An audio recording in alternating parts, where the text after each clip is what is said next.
सुनो नील, ओ भाऊ, जरा उस सुधीर को समझा बुझा करके शांत करो।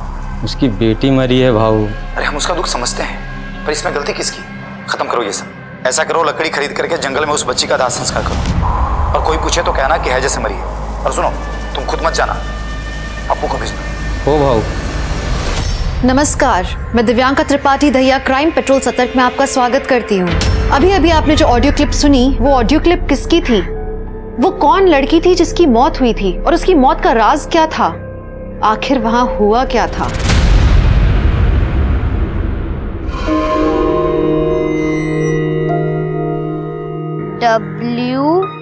WORK work, hard work.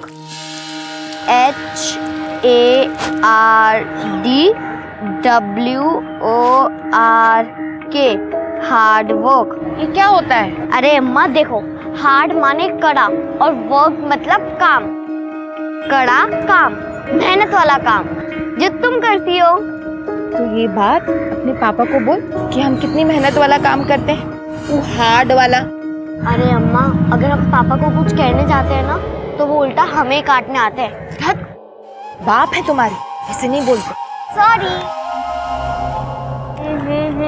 जन दे छठी मैया प्रात दर्शन दे।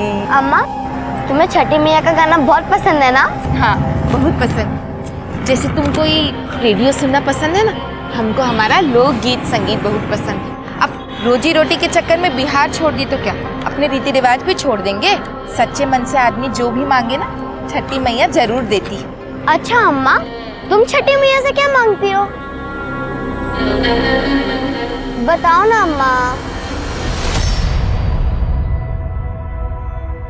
सूप कितने का? 40 रुपये का भैया। ठीक है, 2 दे दो। ये लीजिए। ठीक।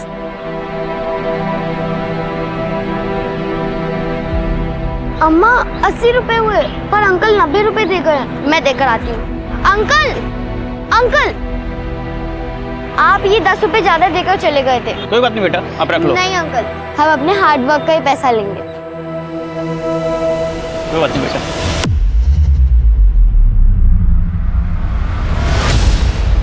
कहाँ गई थी वहाँ? वो पापा, वो अंकल 10 रुपए। चुप! तुमको कितनी बार बोले हैं कि इसको यहाँ बाजार मत लाया करो? जवान हो गई है लेकिन अकल नहीं आई है। नाक कटवाई कि किसी ने ना मारा। लेकिन चुप! कुछ बोली तो मुंह तोड़ देंगे तुम्हारा। बैठो वहां, ध्यान रखो इसका।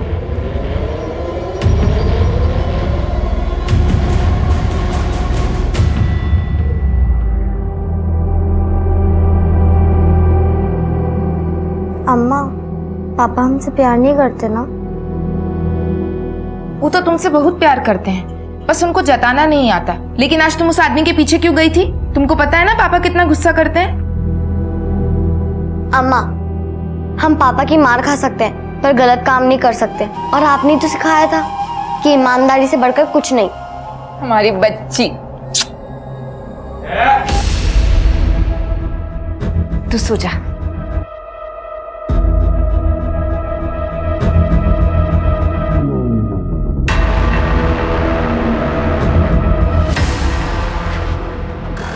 आप राशि को बात बात पर डांटा मत कीजिए, बच्ची को बुरा लगता है। आप सुन रहे हैं ना हम क्या कह रहे हैं?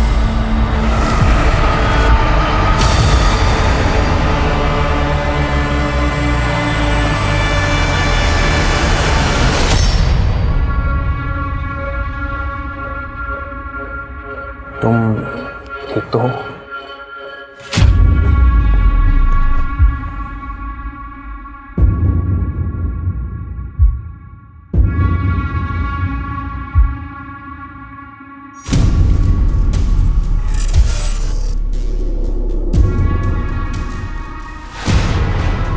ये क्या कर रहे हैं आप?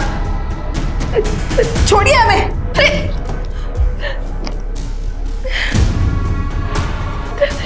क्या कर रहे हैं आप? पति हैं हम तुम्हारे, पति का धर्म निभा रहे हैं। धर्म तो ना आप पति का निभा रहे हैं और ना ही एक पिता का। आप क्या कर रहे हैं हम दोनों जानते हैं, और ऐसा करने से कुछ होगा भी नहीं, ये भी जानते हैं। भाड़ में जाओ।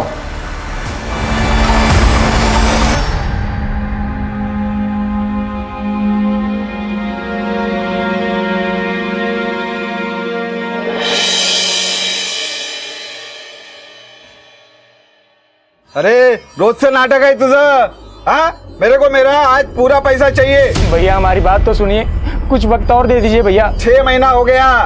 भैया काम धंधा एकदम ठप पड़ा है। कामकाज ठप पड़ा है तो शाम को दारू पीने के लिए पैसा कहाँ से आता है? एक नंबर का घटिया आदमी है तू। अंकल, आप हमारे पापा से बदतमीजी से बात क्यों कर रहे हैं? ए, तेरे पापा को तो मैं जूता मार के भी बात कर सकता हूँ। चल बाहर निकल ऐसे। चल निकल भैया, चल चल। नहीं भैया, नहीं भैया, बच्ची को माफ कर दीजिए भैया।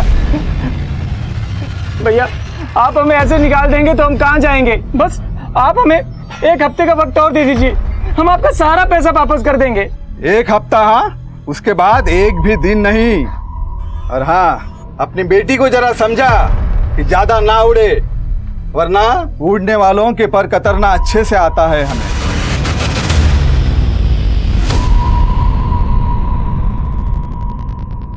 मंत्री जी ये जमीन ले लीजिए, मिट्टी के भाव मिल रही है। सुधा, सुधा जल्दी आना सुधा। अरे जल्दी, इतनी देर कहाँ लगा? जल्दी चल। प्रणाम चाची। चल जल्दी।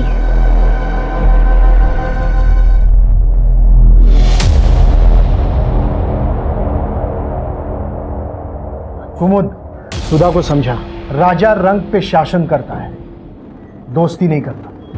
दोस्ती बराबर वालों से होती है। बच्ची है वो। बच्ची है इसलिए तुम्हें बोल रहा हूं उसे समझाने के लिए, नहीं तो मैं अपने तरीके से उसे समझा देता। हाँ?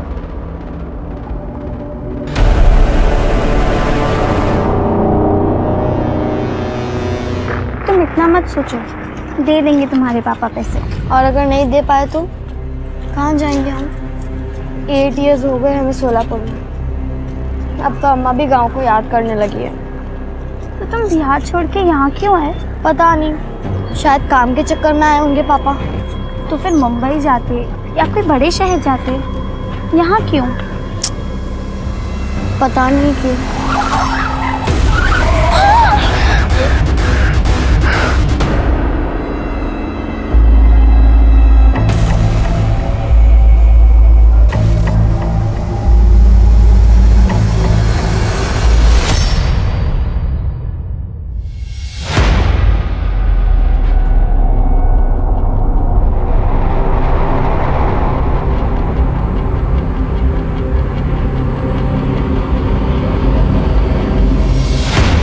अरे तेरे को समझ में नहीं आ रहा क्या?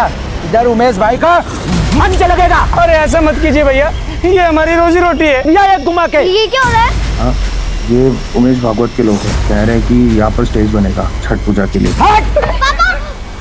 अरे नहीं भैया, गरीब आदमी है, भूखे मर जाएंगे। तू घर पे जा, तू घर पे जा। जाएंगे। क्या कर रहे हो? अरे नहीं भैया, अरे हमारी छोटी सी बच्ची है भैया। अरे नहीं भैया, अरे भैया, अरे नहीं भैया, अरे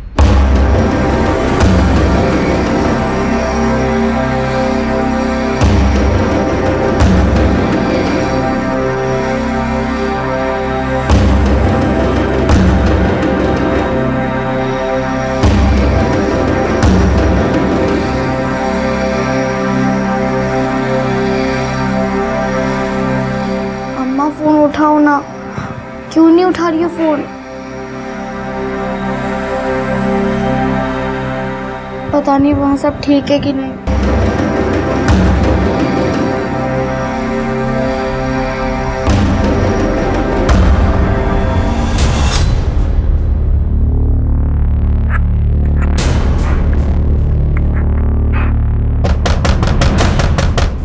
लगता है अम्मा आ गई।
चलेगा क्या?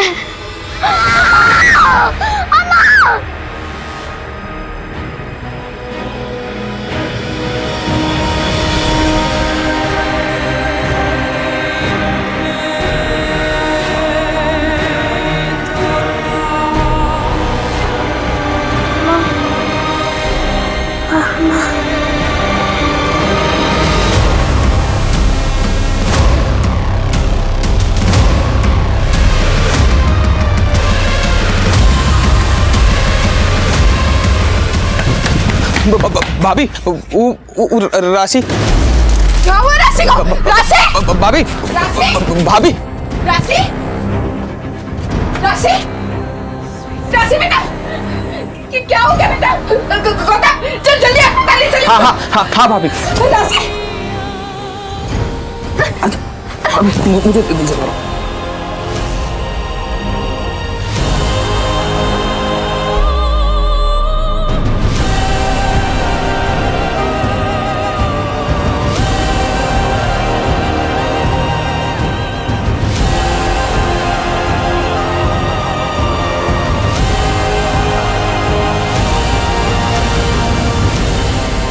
ऑपरेशन डॉक्टर साहब देखिए ना मेरी बच्ची को क्या हो गया। डॉक्टर साहब जल्दी देखिए ना।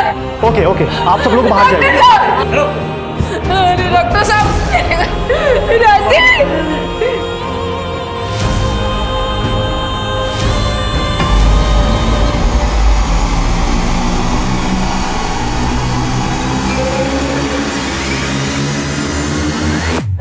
डॉक्टर साहब क्या हुआ मेरी बच्ची को?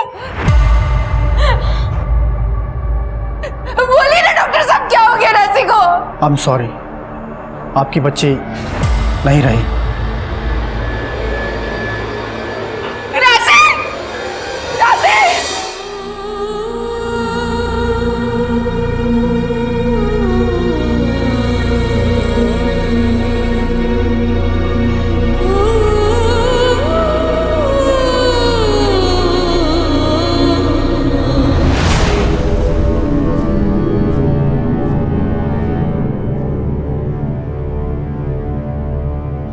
हेलो, ऐसा नहीं हो सकता साहब, आपसे जरूर कोई चूक हुआ है। देखिए, हमसे कोई चूक नहीं हुई है। आपकी बच्ची की मौत है जैसे ही हुई है। नहीं साहब, आप समझाइए ना इनको। अरे ऐसे होते तो अरे बीबी जी, इधर मेरी बात तो मानिए। उल्टी होती दस्त क्या हो रहा है इधर? देखिए सर, मैंने आपको बुलाया, इनकी बच्ची की मौत है जैसे हुई है, लेकिन ये मेरी बात मानने को तैयार ही नहीं है। कोई जांच पड़ताल की है, ऐसे ही बोल दिया? हाँ सर, रिपोर्ट है ना, आप रिपोर्ट पढ़िए। ये लीजिए। मैं बोल रहा है ना, मैं बिजी अभी आता हूँ थोड़ी देर में। रिपोर्ट में तो सही लिखा है।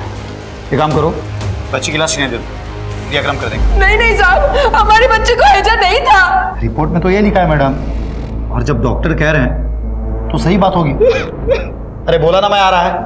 आप एक काम करो, बॉडी हैंड ओवर कर दो। जी सर, ठीक है। साहब अरे बोला ना तेरे को भाई।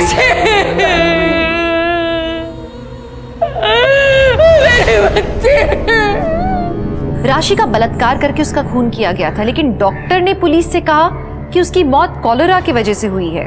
तो क्या डॉक्टर से चूक हुई थी, या वो जल्दबाजी में अपना पल्ला झाड़ने की कोशिश कर रहे थे, या फिर इन सब के पीछे कोई और ही बड़ा राज छुपा हुआ था? राशि का अंतिम संस्कार कर दिया गया और मामला पूरी तरह से शांत हो गया, लेकिन सच पर कितने भी पर्दे डाल दो, सच तो सामने आ ही जाता है। सुनो नील, ओ भाऊ, जरा उस सुधीर को समझा बुझा करके शांत करो। उसकी बेटी मरी है भाऊ। अरे हम उसका दुख समझते हैं, पर इसमें गलती किसकी?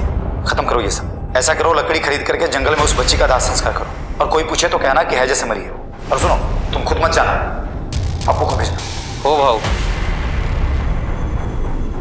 ये ऑडियो क्लिप मीडिया में पूरी तरह से छाई हुई है। हर तरफ ये खबर उछाली जा रही है कि किसी लड़की के साथ कुछ गलत करके मामले को रफा दफा करने की कोशिश की जा रही है। सर, ये ऑडियो क्लिप सस्पिशियस तो है, लेकिन डेफिनेट नहीं। क्लियर नहीं हो रहा है कि ये किस इंटेंशन से बोला गया। इसलिए इस केस की छानबीन के लिए हमने स्पेशल टीम तैयार की, जिसे तुम लीड करो। देखो, कुछ हुआ भी था या वैसे ही न्यूज़ क्रिएट करने के लिए इस ऑडियो क्लिप की सनसनी फैलाई जा रही है। सर, हमारे पास कोई इन्फॉर्मेशन है इस ऑडियो क्लिप के सोर्स के बारे में? सोर्स का पता चल गया। सोलापुर के कांस्टेबल अनिल शिंदे के मोबाइल से ये ऑडियो क्लिप वायरल हुई।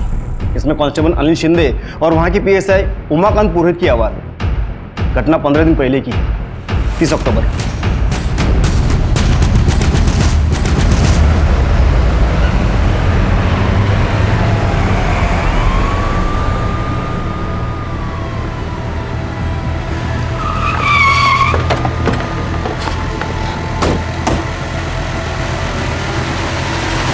सुनो नील, हो भाऊ, जरा उस सुधीर को समझा बुझा करके शांत करो। उसकी बेटी मरी है भाऊ। अरे हम उसका दुख समझते हैं, पर इसमें गलती किसकी है?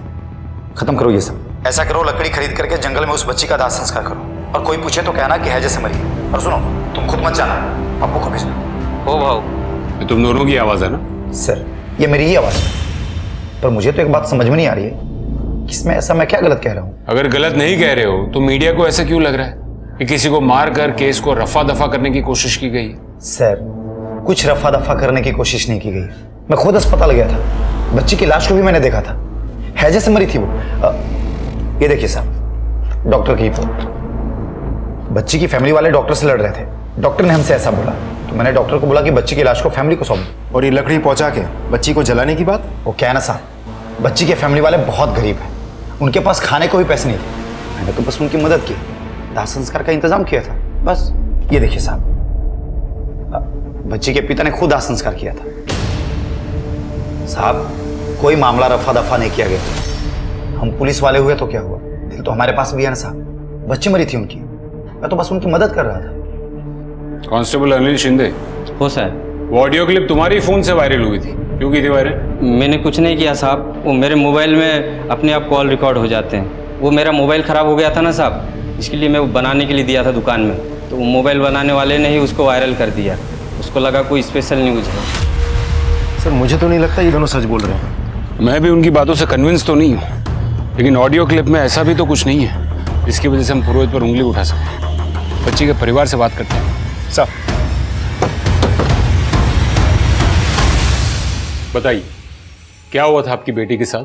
पता नहीं साहब, लेकिन हैजा तो नहीं हुआ होगा।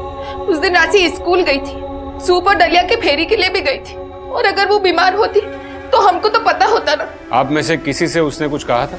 नहीं, कुछ कहा तो नहीं था साहब। सर, उस दिन बाजार में सबके दुकान और ठेले टूट रहे थे, राशि वहाँ पर आई थी। मुझे लगा शायद उसको कुछ लग जाएगा, तो हमने भेज दिया था उसको घर पे। एक बात बताइए, उसका क्रियाक्रम आपकी मर्जी से हुआ था या फिर कोई जोर जबरदस्ती की गई? गरीब की मर्जी का कोई मान होता है क्या साहब? हमारा मकान मालिक हमारे सर पर खड़ा था।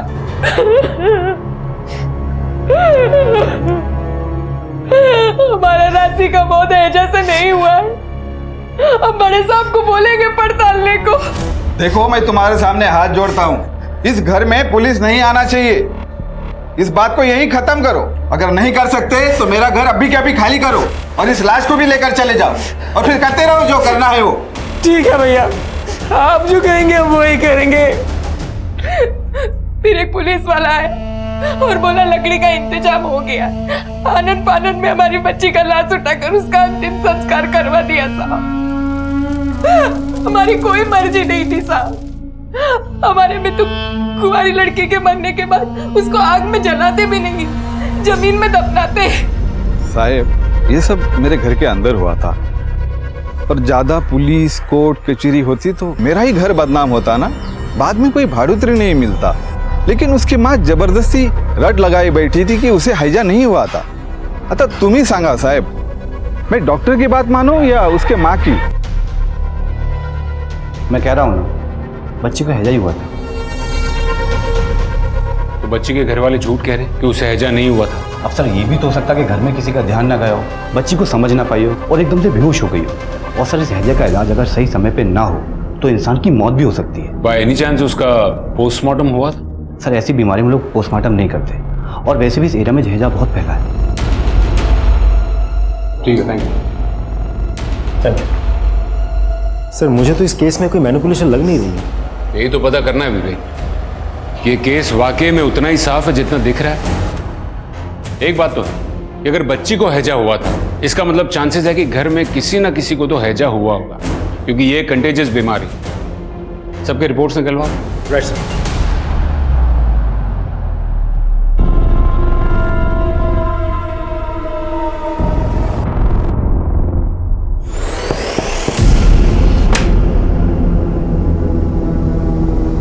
तुम फिर पी कर आए हो? चलना। प्रभात, जिंदगी बर्बाद करके रख दी तुमने मेरी। पूरा दिन कमर तोड़ मेहनत करती हूँ मैं, लेकिन तुम पूरा दिन शराब पी के ना पता नहीं कहाँ मुंह मारते फिरते हो। चैं चैं चैं घर में घुसाने की तेरी चक शुरू हो जाती है। चल प्रभात, प्रभात, मुझे तुमसे बात करनी है प्रभात।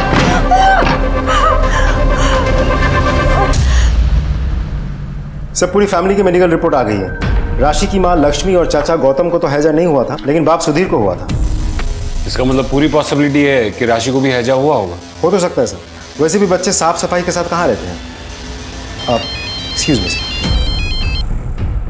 हेलो, हाँ बताता हूँ। अरे बताता हूँ। ठीक है, ओके। क्या हुआ? कुछ नहीं सर, वो घर से वाइफ का कॉल था, पूछ रही थी कब तक आओगे। उसे कह दो ज्यादा दिन नहीं लगेंगे। वैसे भी मुझे यहाँ केस ही नजर नहीं आ रहा है। सही कह रहे sir.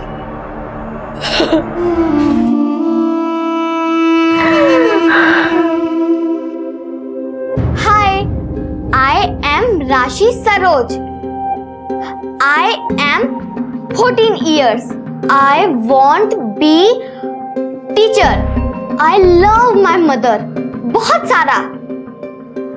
I love my father also.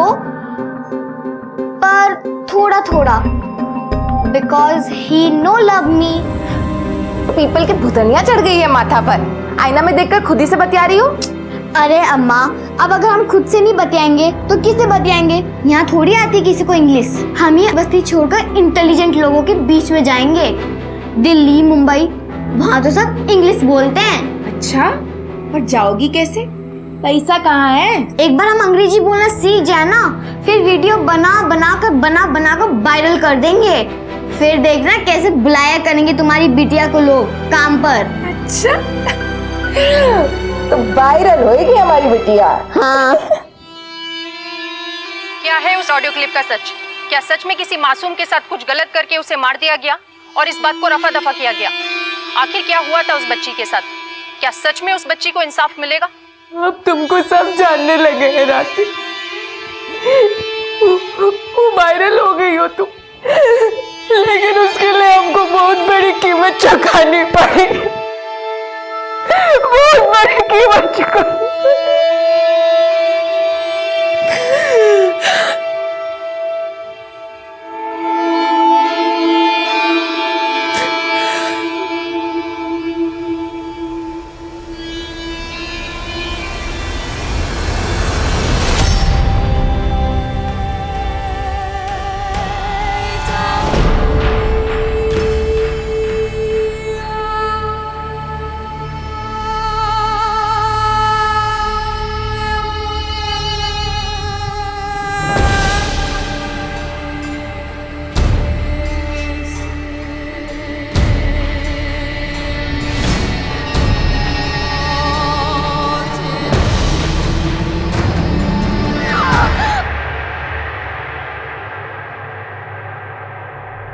साहब, कुछ पता चला हमारी बच्ची के साथ क्या हुआ था साहब? देखिए, अब तो हमें भी ऐसा लग रहा है कि राशि को हैजा ही हुआ था, और तो और आपके पति को भी हैजा हुआ था। हमको नहीं पता साहब, लेकिन हमारा मन नहीं मान रहा है। हमको ऐसा लगता है कि हमारी बच्ची के साथ कुछ तो गलत हुआ था।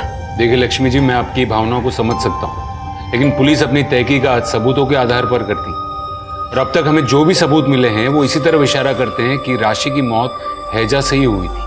हम जानते हैं आप लोग बहुत व्यस्त रहते हैं। राशि के बारे में छानबीन करने के अलावा भी दुनिया भर का काम पड़ा है आपके पास, लेकिन साहब हमारी तो एक ही बच्ची थी ना। हमारी राशि तो वापस नहीं आएगी ना साहब। अगर हमें ये पता चल जाए कि उसके साथ हुआ क्या था, तो कम से कम मरने के वक्त हमारी सीढ़ी पर कोई सवाल का बोझ तो नहीं रहेगा ना साहब। अब आपके हाथ जोड़ते हैं साहब, आप जांच कीजिए साहब।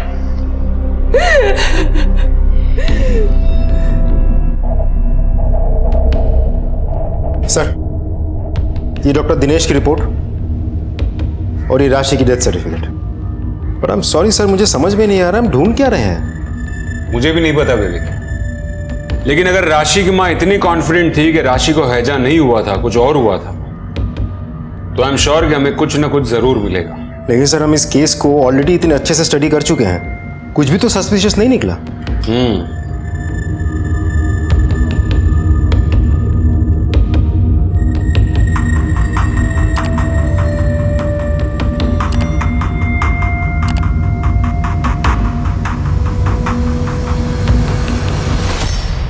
विवेक। Yes sir.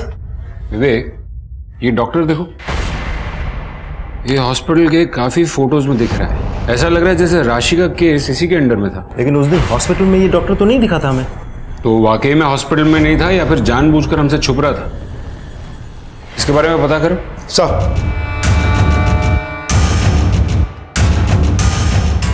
ये तो डॉक्टर मनीष है। डॉक्टर मनीष अभी कहाँ मिलेंगे ये? अभी यहाँ पर काम नहीं करते ये, कुछ 15 दिन हो गए इनको नौकरी छोड़े हुए।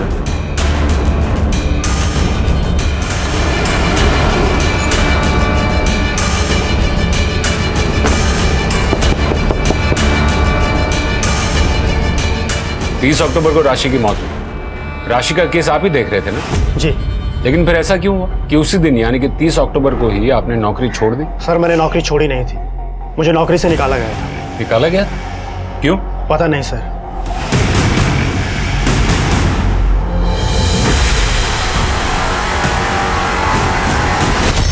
क्या करो मनीष? सर मुझे लगता है बच्ची के साथ। तुम जाओ, मैं देख लूंगा। लेकिन सर। मनीष, मैंने कहा ना तुम जाओ। सर सर मैं श्योर तो नहीं हूं, लेकिन मैंने उस शाम को उसकी थाइस पर थोड़ा खून देखा था। और आपने ये बात पुलिस को बतानी जरूरी नहीं समझी? सर उसके बाद डॉक्टर दिनेश हैंडल कर रहे थे। वैसे सर ये बात मैंने राशि के चाचा गौतम को बताई थी।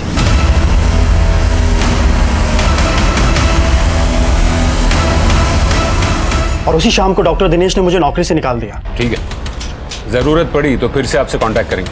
लेकिन सर गौतम ने हमें सब कुछ क्यों नहीं बताया? इसका जवाब तो गौतम ही देगा।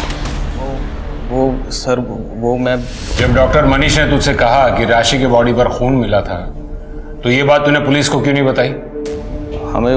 हमें सर ज़्यादा कुछ समझ में नहीं आया था जो डॉक्टर मनीष ने कहा था। फिर बड़े वाले डॉक्टर ने कहा कि उनको हैजा है, तो सर हमको लगा कि बड़े वाले डॉक्टर को ज़्यादा पता होगा, इसलिए ये बात हमने पुलिस से छुपाई थी सर।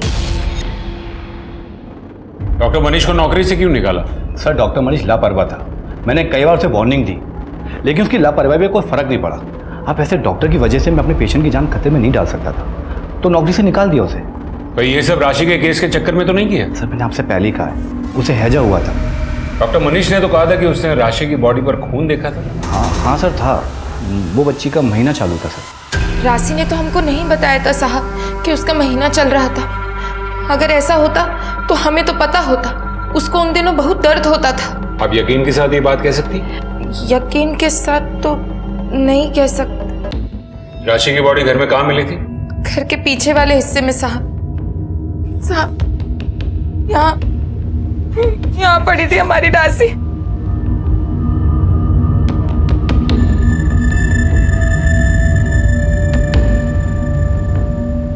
राशि की आपकी किसी से कोई दुश्मन? गरीब की दुश्मन तो उसकी गरीबी होती है साहब। हमारी राशि तो बहुत मिलनसार थी साहब। राशि का मोबाइल? उसका मोबाइल तो मिला नहीं साहब, चोरी हो गया लगता है। अच्छा बताइए उस दिन क्या क्या हुआ था? हम बाजार से आ रहे थे, तभी गौतम हमारे पास दौड़ता दौड़ता आया। तो तुम सबसे पहले आए घर में? हाँ सर, हम सबसे पहले आए थे।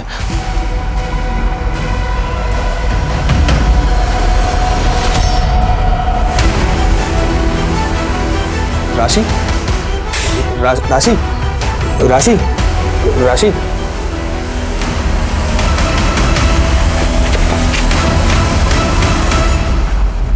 कितने बजे आए? 2:15 बजे सर, हमें याद है। उसके पहले हमने किसी को फ़ोन किया था, तो उसके बाद हमने मोबाइल चेक किया था। 2:15 बज रहे थे। और आप उस वक्त कहाँ थे? मंच बनाने के लिए उमेश भागवत के लड़का लोग हमारा ठेला तोड़ दिए। हमें कुछ भी समझ नहीं आ रहा था साहब, तो हम पीने के लिए ठेके पर चले गए। राशि के बारे में हमें बाद में पता चला। विवेक सर, फॉरेंसिक टीम को बुलाओ। राइट।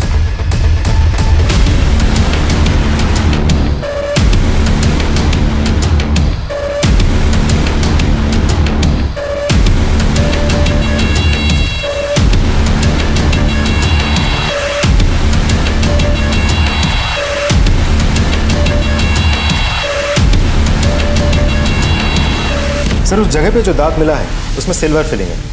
लक्ष्मी का कहना है कि राशि के दांत में कीड़े लगने की वजह से उसमें चांदी भरवाई गई थी। और जो नाखून मिला है उस पर वही नेल पेंट लगा है जो उस दिन राशि ने लगाया था।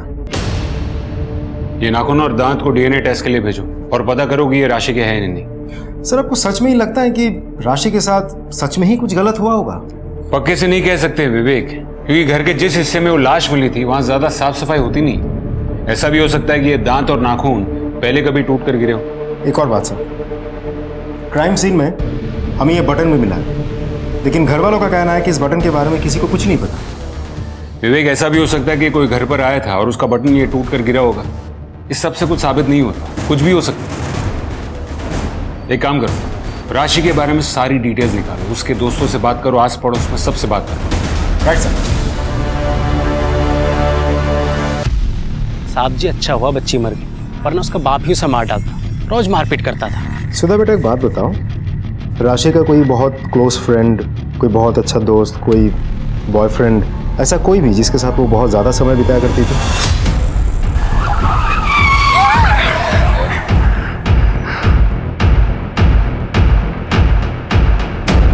नहीं सर, ऐसा तो कुछ नहीं था। उसके साथ किसी की कोई दुश्मनी, कोई अनबन, कोई झगड़ा हुआ हो?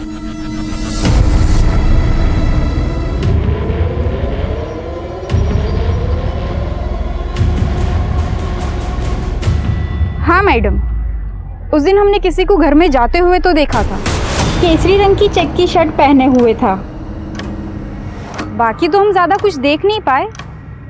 फिर सुनाई दिया कि बच्ची को हैजा हुआ और वो मर गई। सर पड़ोस की एक औरत का कहना है कि जिस दिन राशि की मौत हुई थी उस दिन उसने एक आदमी को राशि के घर की तरफ जाते हुए देखा था। अच्छा? हाँ सर। सर उस औरत ने उस आदमी की शक्ल तो नहीं देखी, लेकिन इतना बताया था कि उस आदमी ने केसरी कलर की शर्ट पहनी थी, चेक शर्ट। और कुछ? सर आसपास में सभी का कहना है कि लड़की का बाप लड़की को ज्यादा पसंद नहीं करता था। आए दिन लड़ाई झगड़ा मारपीट ये सब होती रहती थी। ये बाप की कुंडली निकालो सर। और बच्ची के मोबाइल के बारे में कुछ पता चला? सर उसके मोबाइल को मैंने ट्रैक करके कॉल रिकॉर्ड्स निकालने के लिए कह दिया है। एक और बात सर, उस बच्ची के मोबाइल से एक वीडियो वायरल हुई थी उसके स्कूल टीचर की, मैं दिखाता हूँ सर, ये देखिए sir. KNOT Connaught, APPLE apply. Sir इस वीडियो के वायरल होने के बाद स्कूल टीचर की बहुत बदनामी हुई थी, इसे स्कूल से भी निकाल दिया गया था।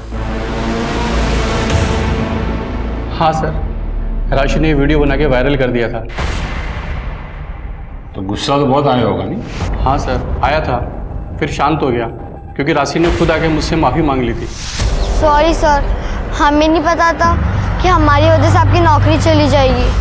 वो वीडियो तो हमने सिर्फ मजाक में बना दिया था सर। नहीं राशि, इसमें तुम्हारी कोई गलती नहीं, ये सारी गलती हमारी है। अरे जो हम खुद नहीं जानते वो बच्चों को कैसे पढ़ा लिखा सकते हैं, और हम वही करेंगे जो हम अच्छे से कर सकते हैं। मैं क्या करता सर, बेरोजगारी इतनी बढ़ गई थी सर कि मैंने जुगाड़ लगा के टीचर की नौकरी की सर, मेरे पास कोई काम नहीं था।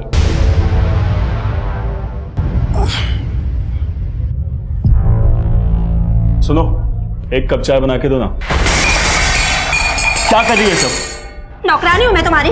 रात भर तुम शराब पियो और दिन को मैं तुम्हारी सेवा करूं? बस करो सुनैना, तुम घुटता मेरा। तो दबा दो मेरा गुलाम, बहुत डर मुझे। यस सर, शाम तक डिटेल्स भेजता हूँ। राइट सर, राशि के कॉल रिकॉर्ड्स आ गई। वो अक्सर एक लड़के से बात करती थी, नाम है पूरव भागवत। ये पूरव भागवत एक बहुत ही पावरफुल आदमी उमेश भागवत का बेटा है। ये राशि पूरव भागवत से बात क्या करती होगी? सर वो तो नहीं पता, लेकिन पूरव की बहन सुधा राशि की बेस्ट फ्रेंड थी। फिर तो ये भी हो सकता है कि सुधा अपने भाई का फोन यूज करती हो राशि से बात करने के लिए। हो तो सकता है सर, लेकिन एक इंपॉर्टेंट बात है, वो फोन जिससे बात होती थी वो अभी भी एक्टिव है, लेकिन दूसरे सिम से। दूसरा सिम? सर किसका सिम? उसका चाचा गौतम।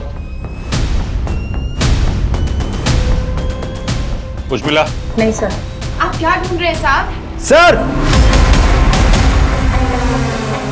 हाँ विवेक,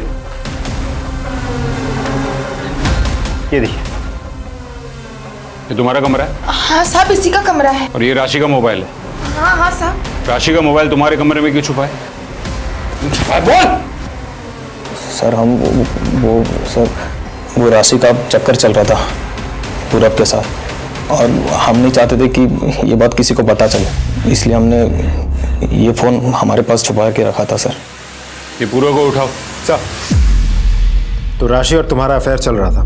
सर मैं राशि को बहुत लाइक करता था, वो भी मुझे लाइक करती थी, लेकिन फिर एक दिन अचानक से उसने मुझसे बात करना बंद कर दिया।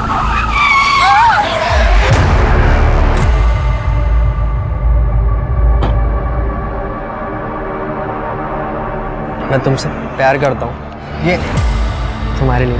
तुम समझते काहे नहीं?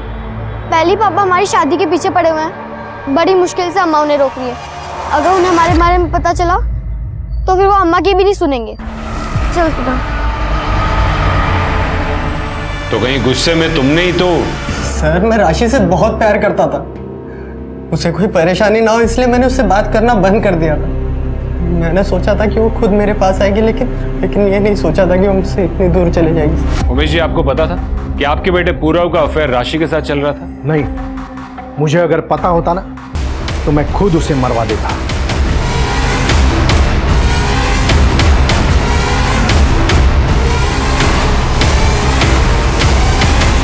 सर ये बहुत पावरफुल आदमी है। अगर सच में राशि के साथ कुछ हुआ भी होगा तो इनके हाथ में इतनी ताकत है कि ये यहाँ के सारी लोकल पुलिस और डॉक्टर्स के साथ मिलकर इस केस को रफा दफा करने की कोशिश कर सकता है। हो सकता है, लेकिन ये भी हो सकता है कि वो सच बोल रहा हो। जब तक हमारे हाथ कोई सबूत ना लगे तब तक हम सिर्फ शक कर सकते हैं, किसी नतीजे पर नहीं पहुंच सकते। सर राशि के पिता सुधीर के बारे में कुछ पता चला है। ये सुधीर एक हिस्ट्री शीटर है। व्हाट? हाँ सर, ये लोग पूर्णिया बिहार के रहने वाले हैं। आज से 8 साल पहले सुधीर ने एक लड़की का अगवा किया था। उसके बारे में आज तक किसी को कुछ पता नहीं चला सर। मतलब 8 साल से वो यही छुपा है? हाँ सर। अब इस केस के बारे में जब मैंने उसके गांव वालों से पूछताछ की तब जाके ये पता चला। सर सुधीर अपने 14 साल की बेटी की शादी एक 40 साल के आदमी के साथ करवाना चाहता था। उसका नाम है दीपक। क्या? सर एक बात और, सुधीर ने हमें कहा था कि 30 अक्टूबर के दिन वो मार्केट से पहले सीधा ठेके पर गया था, उसके बाद हॉस्पिटल पहुंचा था। लेकिन उसके मोबाइल लोकेशन के मुताबिक इसके बीच करीब 2 बजे वो घर के आसपास ही था। उसके बाद वो बगल वाले गांव में गया था जहां दीपक रहता था। गौतम के मुताबिक उससे 2:15 बजे राशि की लाश घर पे देखी और ये सुधीर 2 बजे के करीब घर के आसपास था। बिहार से कांड करके तुम यहाँ सोलापुर में आके छिप गए। वो लड़की अपनी मर्जी से हमारे दोस्त के साथ भागी थी साहब। उसके माँ बाप को जब वो लड़की नहीं मिली तो उन्होंने हम बाकी दोस्तों को बहुत मारा पीटा और हमारी रपट भी लिखवा दी साहब। हम बड़ी मुश्किल से अपने परिवार को लेकर वहाँ से भागे। उसकी पड़ताल तो हम कर ही लेंगे। तू ये बता कि 30 तारीख को 30 अक्टूबर को 2-2:15 बजे तू कहाँ था? साहब हम ठेके पर पी रहे थे। तुम ठेके पर नहीं थे, तुम घर पर थे और तुम ही ने अपनी बेटी की जान ली ना? तुमने अपनी बेटी की जान? नहीं साहब, हमने अपनी बेटिया की जान नहीं ली। हाँ, हम घर गए जरूर थे।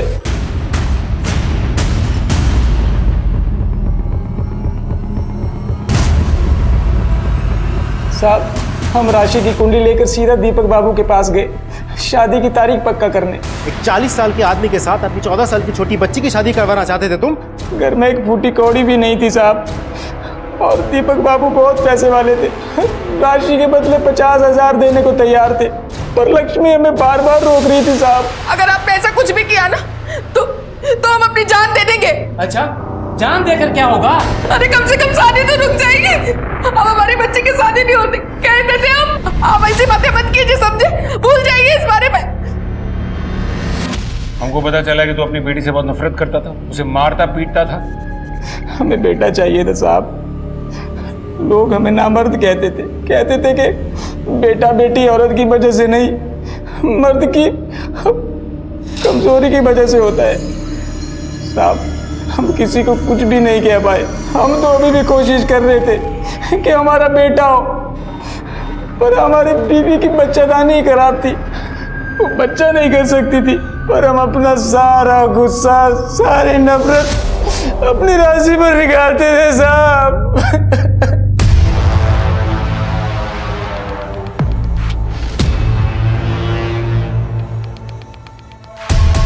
सर डीएनए रिपोर्ट आ गई है। वो दांत और नाखून राशि के ही थे। डीएनए से तो कंफर्म हो गया, लेकिन ये कैसे कंफर्म करेंगे कि राशि के साथ वाकई में कुछ हुआ था? विवेक, हम कुछ तो मिस कर रहे हैं। या तो इनमें से कोई जानबूझकर हमसे कुछ छुपा रहा है, या फिर सच में यहाँ पर किसी को कुछ भी नहीं पता। एक काम करते हैं विवेक, राशि की मौत की गुत्थी को सुलझाने की एक आखिरी कोशिश करते हैं। 30 अक्टूबर को इस शहर में, खास करके राशि के घर के आसपास क्या हुआ था वो सारा डेटा निकालो। शादी, मुंडन, गोद भराई, चोरी के मामले, सारी चीजें खंगालो और देखो कि यहाँ क्या क्या हुआ, और खास करके राशि के घर के आसपास कौन कौन देखा गया। Right sir. सर राशि के मोबाइल से कुछ रिलेटेड मैसेज रिकवर किए गए हैं। हमको चुम्मा दोगी? बहुत अच्छी लगती हो तुम हमको। कभी मेरे साथ एक रात गुजारो। ये मैसेजेस पूरव के नंबर से आए? नहीं सर, राशि के चाचा गौतम के नंबर से। सर मुझे माफ कर दीजिए सर, राशि मुझे अच्छी लगती थी सर। हो सकता है कि राशि की माँ लक्ष्मी जो कह रही थी वो सच हो सकता है कि वाकई में राशि के साथ बहुत बुरा हुआ हो, और वो बुरा तूने ही किया हो। वो तूने ही राशि का रेप करके उसको मार डाला। मैंने उसको नहीं मारा सर, मैंने नहीं मारा सर उसको। तब तक इसकी ठुकाई करो जब तक सच अपने आप इसके मुंह से निकलने ना लगे। पुलिस ने गौतम से कड़ी पूछताछ की, लेकिन वो ये मानने को तैयार नहीं था कि उसने कुछ भी किया। पुलिस ने गौतम, सुधीर और पूरव की अच्छे से छानबीन भी की, लेकिन उनके हाथ कुछ नहीं लगा। राशि की मौत के 4 महीने बीत चुके थे, लेकिन कोई कामयाबी नहीं मिली थी पुलिस को।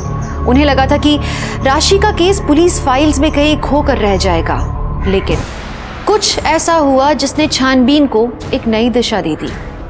सर, 30 अक्टूबर के दिन भर का डेटा निकाला, बाकी सब कुछ तो नॉर्मल था, लेकिन उस दिन यहाँ सोलापुर में एक आदमी पकड़ा गया था, नाम है प्रभात।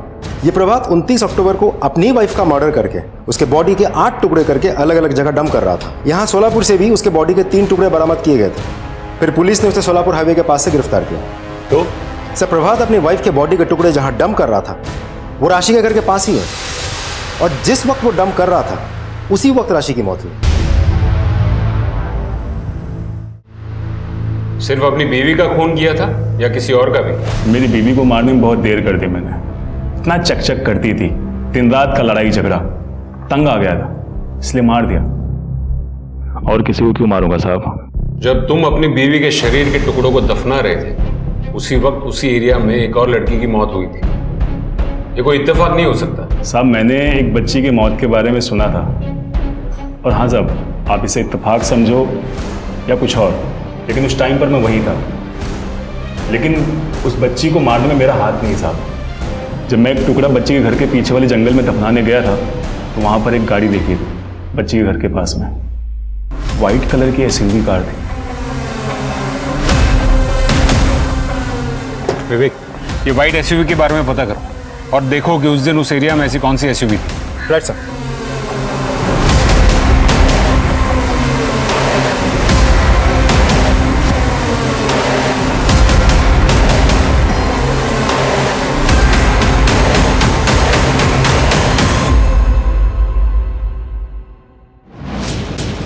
सर, उस व्हाइट एसयूवी का पता चल गया है। हमने पूरे शहर के सीसीटीवी फुटेजेस खंगाल डाले और वो गाड़ी इसी पुलिस स्टेशन में आई थी। अच्छा? Yes sir.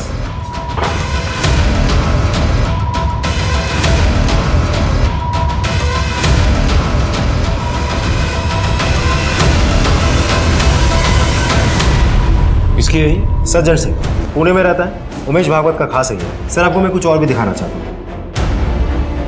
ये देखिए सर, इस गाड़ी के यहाँ आने के 10 मिनट बाद ही पुरोहित बाहर निकलता है केसरी कलर की चेक शर्ट पहन के, और आधे घंटे बाद जब वापस लौट के आता है, ये देखिए, तब तक उसकी शर्ट बदल चुकी होती है। पुरोहित?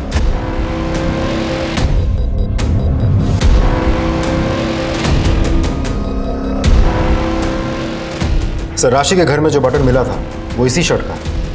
ये देखिए, सेम बटन, और इस शर्ट में ब्लड मार्क्स भी है। ये देखिए। और ये किसका खून है? राशि।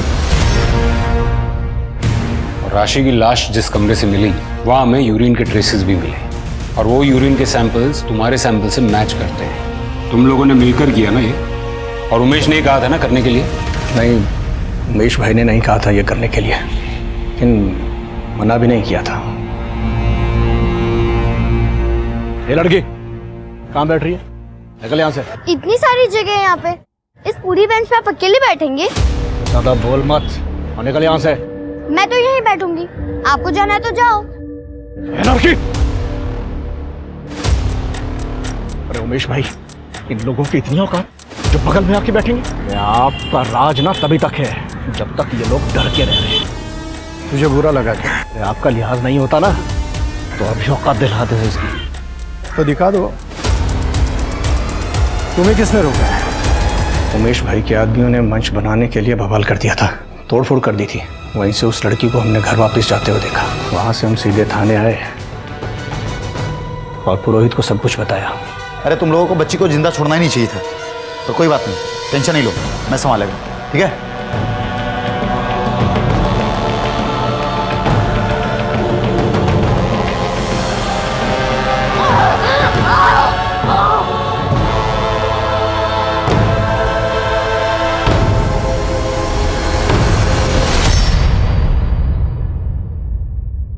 इन लोगों को ना पैर की जूती बनकर रहना चाहिए। अगर सर पर चढ़ने की कोशिश करेंगे ना तो औकात तो दिखानी पड़ेगी ना।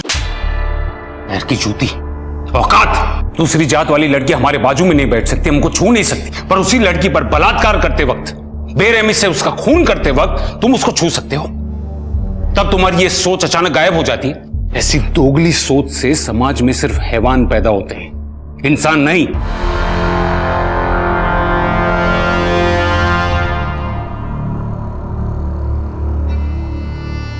माना जाता है कि आज से 6 लाख साल पहले मानव का विकास शुरू हुआ था, इवोल्यूशन हुआ था। उससे पहले तक हम किसी भी आम जंगली जानवर की तरह थे।